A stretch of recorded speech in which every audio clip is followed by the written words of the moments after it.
You're listening to The Voice of Russia in London with me, Juliet Spare.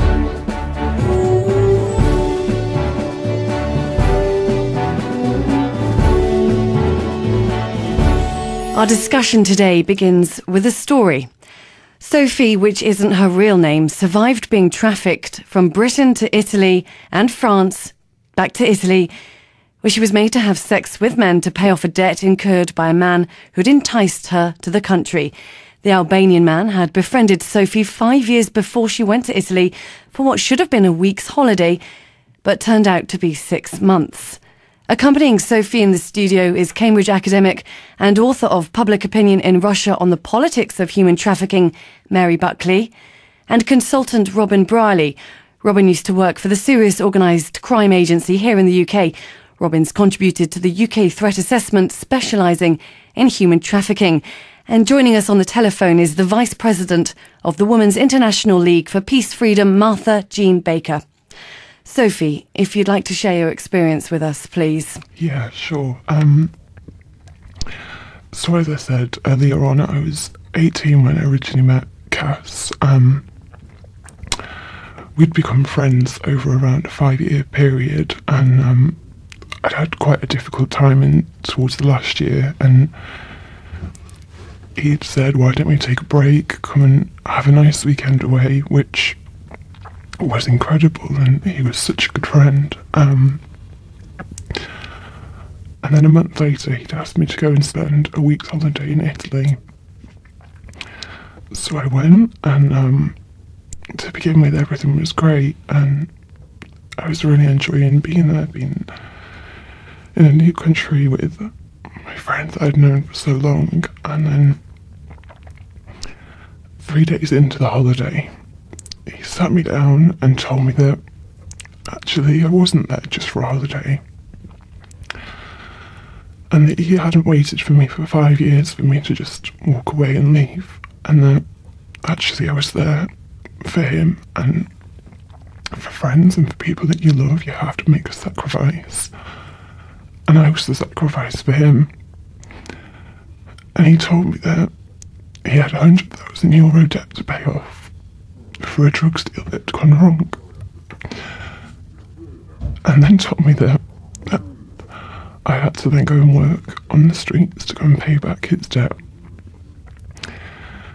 So he asked me to work, took me to the place that I'd work, and told me that if I ever disobeyed him, if I ever did anything wrong, he knew where my family lived, and my younger brother, who was 13 at the time, would be taken, and that I'd never see any of my family ever again, and if I tried to tell anybody, I'd end up dead. So he took me to a lake where he showed me if I ever did anything, this is where I would end up. And then, like I said, my passport was taken, and he took everything away from me. The person that I thought he wasn't him anymore. He became so aggressive that I'd never seen anyone act this way. So on the third night, I went to work, and then 6 months I carried on working. He took me to France, to the south of France to go and work, and then back to Italy again. And even in that time, he told me never to trust anyone, and that he would send people as a test, and not to ever trust police, never trust anyone who say that they can help me, because they won't. This is your first radio interview, and Sophie, it's fantastic you're here to tell us your story. Could you just explain to us what you had to do? What was your work? I had to go and work on the streets and have sex with up to 30 men a night to pay off his debt, which I don't even know if that was true, if it was just him and his way of making his money. And he told me that I wasn't the first girl that he'd prostituted, and that he'd been doing this since he was 17, with drugs, with guns, with girls. But he said girls was perfect because it made him so much money, and that for him I was a gold mine. because I'd never be deported and that I could make him a fortune. Why were you a goldmine? Because there was no chance of me getting deported because I was British. So he said it was perfect and I was the perfect solution for him. How did he manage to convince you to go in the first place? By what he said, the way he spoke to me, and also the way that he was so violent. During that time, he'd stuck a gun into me, to my head. He used to stick knives into me, and then he also cracked my shoulder blade. So I knew when he said he could kill me, but the whole time that he used to hit me, I knew that he was capable of doing that. How long were you in Italy for? I was there for 6 months, until I was sick. Throughout the 6 months, they kept getting pneumonia, and I'd gone to about 6 stone, and the pain of having sex was just too much, and I ended up in hospital, and that's how I managed to escape. How many other stories are there out there like Sophie's? Robin, I was like to ask you. Sophie was a goldmine for her British passport, no fear of being deported. What Sophie has said really does highlight the awfulness of human trafficking, and in particular for sexual exploitation. I think one of the problems is the question you've just asked is almost unanswerable, because if you have a look at the key points that Sophie's just raised, whereas she's clearly been groomed for 5 years, she's had her identification taken off her as a form of control, she was probably absolutely terrified of going to law enforcement, and he's already instilled that in her. You know, there's some aspects of that that are very similar to the cases up north just recently in the UK. And I think for many reasons, you know, it's absolutely not known the scope of this problem, particularly in the UK, but almost worldwide and certainly within Europe. You know, this is a chap who's an Albanian. First of all, he was in this country. I think one of the first questions that springs to mind is if he was Albanian, if he was in this country legally in the first place, and how he got into this country, and if the name wasn't mentioned of this person for obvious reasons, if anybody ever does know his real name. So I think, you know, that's the bottom line. The scope of the problem in this country is completely and utterly unknown. Sophie. Yeah, he was here illegally. He came over when Serbia and Kosovo went to war in '99, and he initially claimed that he was Kosovan. And then he was wanted on an attempted gun crime for an attempted shooting, and that's eventually how they managed to deport him. Yeah, and it does make you wonder that where he spent 5 years grooming Sophie, I suspect he's probably been grooming many others at the same time, and I suspect some of those victims are probably undetected even to this time now. Sophie, you're the first British woman to admit to being trafficked. That's a legacy you can leave being part of discussions like this today, and writing a book, I understand, and setting up a foundation in the hope that other victims will come forward, so that people who make legislation, try and enforce law, can build a profile of actually what is happening. Building a profile, Mary, that's something you did in Russia. Can you tell us a bit about your article on the politics of human trafficking? Well, the situation in Russia, like every country in the world, is one where the statistics that are given are really not definitive. No one can really know how many women are trafficked or men trafficked out of Russia. There are estimates. But the situation in Russia is one of huge trafficking. Thousands and thousands of women especially, but also men, have been trafficked out. And also within the country, from rural areas into the cities, and also from Central Asia, particularly men, into Russia. And the situation there is really one that is fluid and moving very fast. One might be trafficked by just having an acquaintance who suggests that there's a good job as a dancer or a waitress in another country which will earn an awful lot of money, or a job for men in construction work, or not just word of mouth, but also in newspapers. There are very enticing newspaper ads for well-paid work elsewhere. So at a situation of economic collapse after the disintegration of the Soviet Union, at a time of unemployment for many, low wages, it's very attractive to go somewhere else and also to see the world. And lots of people did this and found themselves, like Sophie, in a trafficked situation. And the details of these situations vary somewhat. Some are more violent than others. But the attitudes of the population are very interesting to human trafficking, because first of all, we found that there's an awful lot of lack of knowledge here. People don't know necessarily what's been going on, even though there are quite a few newspaper articles now. It has been covered widely in the Russian press, in most newspapers. Secondly, there's a lack of understanding of the extent of the trafficking. Thirdly, very often the women who are trafficked are blamed themselves. There's the notion that it's her own fault. She should have known what she was getting into, which again is not very productive. For a short while, there were some politicians who said, well, the women are just prostitutes anyway. But fortunately, in 2003, Putin pushed through an amendment to the Criminal Code, which introduced Article 127.1 and .2, which were anti-trafficking clauses. And more recently, when Medvedev was president, he signed an agreement with the states of the CIS on a collaborative anti-human trafficking project. I think we've yet to see the results of that, however, but nonetheless it's there on the table to be followed.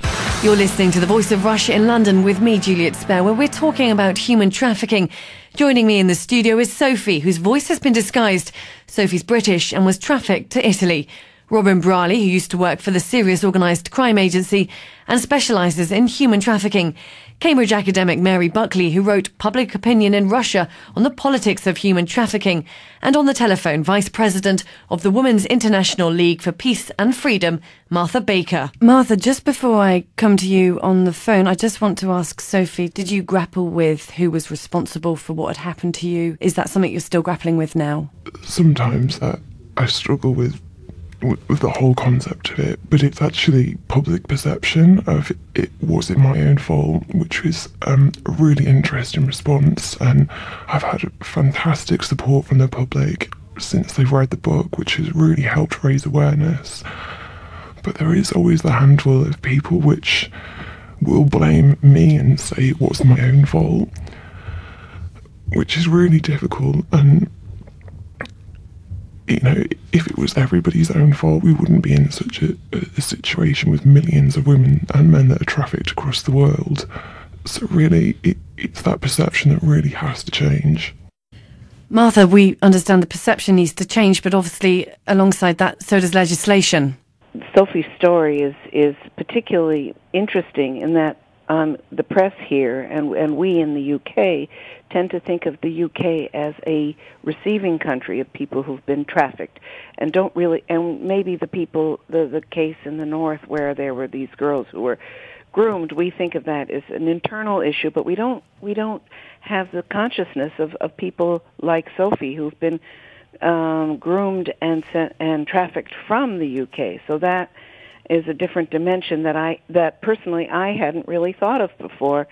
But I think the trafficking issue, at least in terms of the people from being trafficked into the UK and into a lot of the countries where the visa and the being sent back isn't the same kind of issue. A lot of them are people who are, promised jobs, as was said, and want to see the world and want to migrate, and then they find themselves caught up and trafficked, as has been described. But then, if they go to the police, or if they manage to get away in this country or in many other countries, then they are basically treated as if they are told that if they give evidence against their traffickers, then things will be good. But if they don't, they're going to be sent back and they're going to be sent home, and often when they're sent home, then they're vulnerable again and are re-trafficked, or they're not accepted by their families,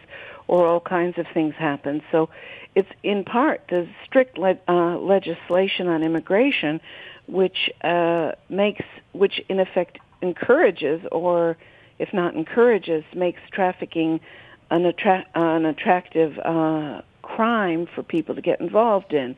And then, of course, as some of us heard at the discussion last week, there's the whole involvement of peacekeepers who are supposed to be there. They're hired by, they're either military people, or they're hired by contractors to go to different countries to be peacekeepers, and they get involved trafficking girls as a big business in terms of the sex industry. And thanks, Martha. I want to interject now. Sadly, you can't be with us in the studio, but Sophie, looks like you want to say something. Yeah, I just really wanted to add on the point of around the service as well in terms of law enforcement of the trust issues. I had Carabinieri, which is the military police over in Italy, who on the first night of working had a really bad experience with them, the way that they were so aggressive towards me. But then actually, over the 6 months of being there, I had a lot of police coming to pick me up and to pay for sex, and a lot of lawyers, doctors. So the people that should have been there to help made the problem even worse, especially Carabinieri police. I think that's one of the issues certainly for people who are trafficked to the UK, because a lot of the people that are trafficked to the UK, they are coming from countries such as Albania, as you suggest, where clearly there is a large amount of corruption and corrupt within the police service, etc. When they come here, first of all, they already have that in their minds that they cannot come to UK law enforcement because they'll be corrupt and they won't be treated properly. But also, secondly, the traffickers instill that in the minds of the victims too, and they say that it's pointless going to the police, and they instill that fear in them. First of all, the fear, and also that it's pointless because of the corruption. And with those two things in place, that's a tremendous amount of control to have over a victim. And as a consequence, there is nowhere near the amount of victims coming forward in the UK as there are victims in the UK of trafficking. Of that I'm certain. And you can see that from the NRM, the National Referral Mechanism, that clearly proves my point there. Mary, you spoke about trafficking in your focus groups in Vladimir and Moscow, but it wasn't just women, it was men as well, and into the construction industry. Robin, that's an area of which you're interested in working with in the UK, or is this further afield? We've spoken about trafficking for sexual exploitation. Another aspect of human trafficking is for labour exploitation. And for benefit, which doesn't mean to say purely for social benefit. It could be any benefit to the trafficker. And I think that labour trafficking in the UK is enormous, and I'm pretty certain that it is far, numbers-wise, far outweighs trafficking for sex exploitation into the UK. Predominantly, people traffic for labour exploitation into the UK are from A8 countries, meaning that the victims are actually allowed to be into the UK.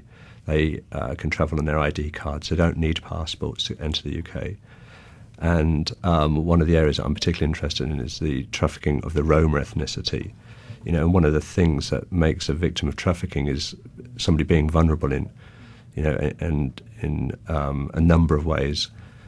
And so these people are promised housing, they're promised good jobs, because the where they live in perhaps Slovakia, for example, in the Roma villages and that, is complete and utter poverty. If you go there, you wouldn't think that you were in Europe, to be honest. So coming to the UK, you cannot blame the victims of trafficking for wanting a better life. And when they get here, they are exploited without a doubt. You could possibly say that I bet there's victims of labour exploitation within 200 metres of this building, but in particular, they work in agricultural trade and construction industry, as you say. The east of the country, they'll be picking vegetables, etc. And they are quite clearly controlled by the traffickers in terms of access to food and water, accommodation, wages, and some of them get very, very poor wages. And they're controlled, as we've said before, they've had their passports and ID taken off them. They're not allowed to leave the houses in some circumstances, and their whole 24 hours is controlled. They're picked up in the morning by transportation, taken to the fields. They do very long days, and then taken back to the house at night. And then at the end of the week, once their wages come through, and by the time they've had deductions for transport, clothing, housing, accommodation, food, etc., etc., they're left with very, very little. In some cases, it's as much as £5 a week.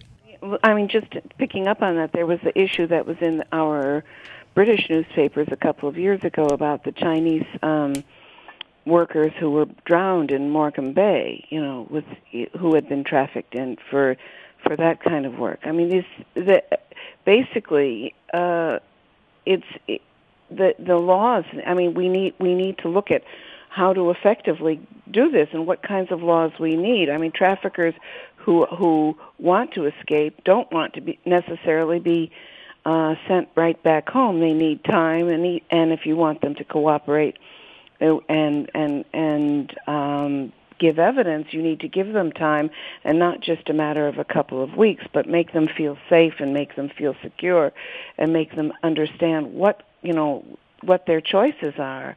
There needs to be at the highest level of government a recognition that this is going on and what it is, and come up with comprehensive, effective ways of dealing with it that are agreed in all of the sending and receiving countries.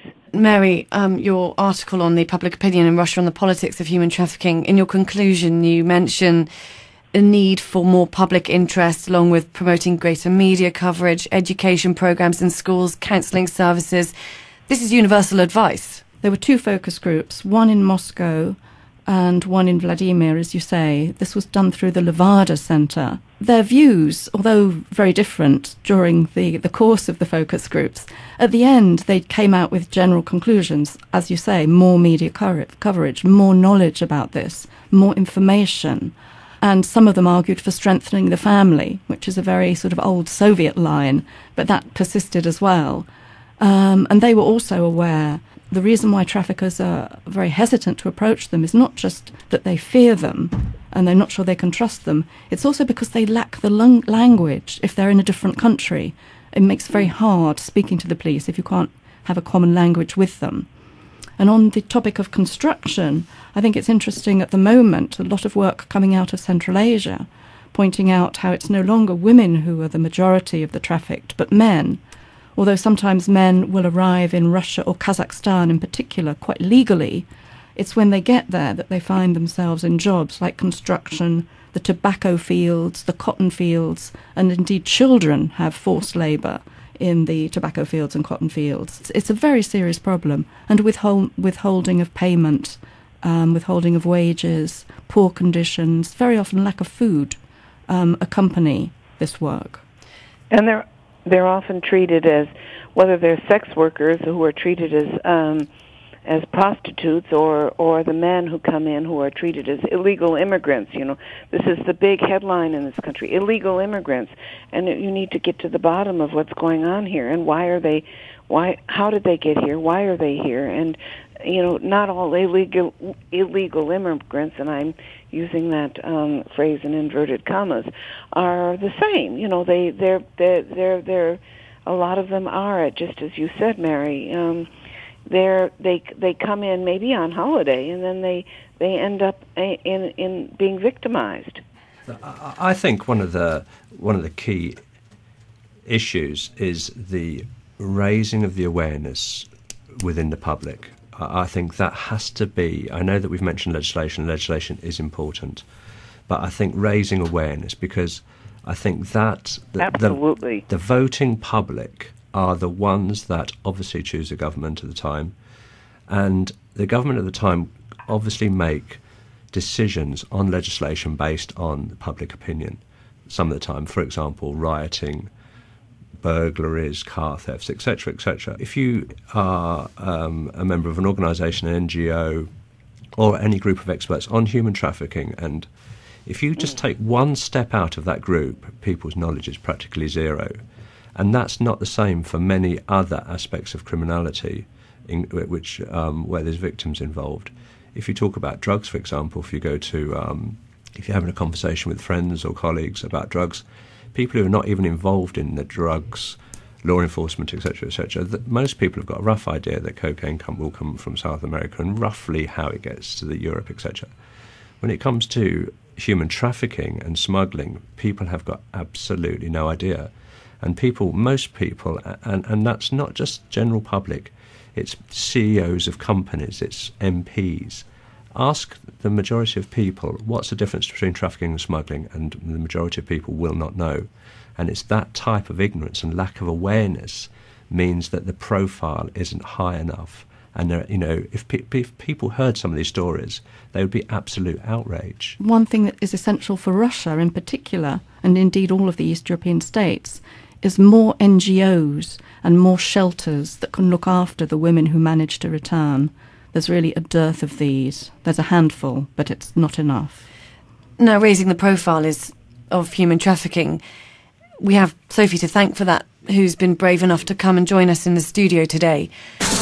You're listening to The Voice of Russia in London with me, Juliet Spare, where we're talking about human trafficking. Sophie's, whose voice has been disguised, went from the UK to Italy, where she was forced to work as a prostitute. You've recently been back to Italy. Tell us about that experience. Yeah, I was invited back to Italy to go to Rome, to go and speak at the Vatican for the Catholics Conference for the Bishops' Community, where we had a mixture of law enforcement, NGOs, to really talk about predominantly how could the Catholic community really support and be involved in combating human trafficking. And that was the first time back in Italy since the whole experience. How do you want to take what happened to you forward? I think the only way that it can be taken forward is to do something good with it. And that is the whole reason why I wrote the book, Trafficked, is to really change perception and stereotypes, and actually to get this across to the public, to be something that is a topic that everybody needs to know about and be aware, but also to be used in education as well. I think, as you said, education is a real key factor, but also looking at demand. If younger people were educated now, then that would then lower and fuel the demand for actually visiting prostitutes. I'd like to thank all my guests for joining this discussion on human trafficking. Robin Brierley, who used to work for the Serious Organised Crime Agency and specialises in human trafficking. Cambridge academic Mary Buckley, who wrote Public Opinion in Russia on the Politics of Human Trafficking. And on the telephone, Vice President of the Women's International League for Peace and Freedom, Martha Baker. And to Sophie for taking part in her first ever radio interview on The Voice of Russia here in London.